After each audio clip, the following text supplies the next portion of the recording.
Thank you, Mr. Speaker. I rise today in support of H.R. 315, the Improving Access to Maternity Care Act, sponsored by a fellow OBGYN and Chairman of the Health Caucus, Dr. Mike Burgess from Texas.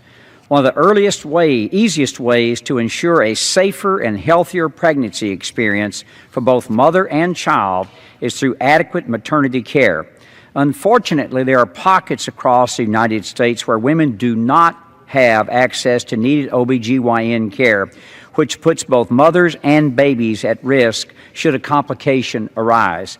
As an OBGYN who spent 31 years in practice, I find it unacceptable that 1 million babies are born to mothers who did not receive adequate prenatal care.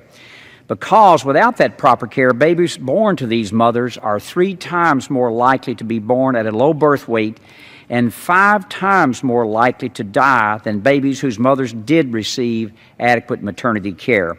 With a large number of OBGYNs nearing retirement age and a female population expected to increase by 36% by 2050, there is no more important time than now to ensure adequate access to maternity care for all mothers, no matter where they live. A woman living in rural East Tennessee or rural Texas should have the same access to adequate maternity care as someone living in a city of Nashville, Memphis, Dallas, or wherever.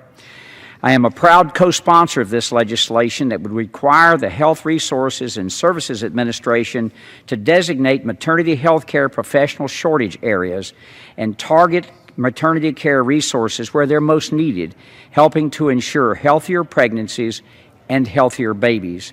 It was my job as an OBGYN to make sure mothers and their children were healthy during and after pregnancy, and I feel very strongly about that duty now that I'm here in Congress.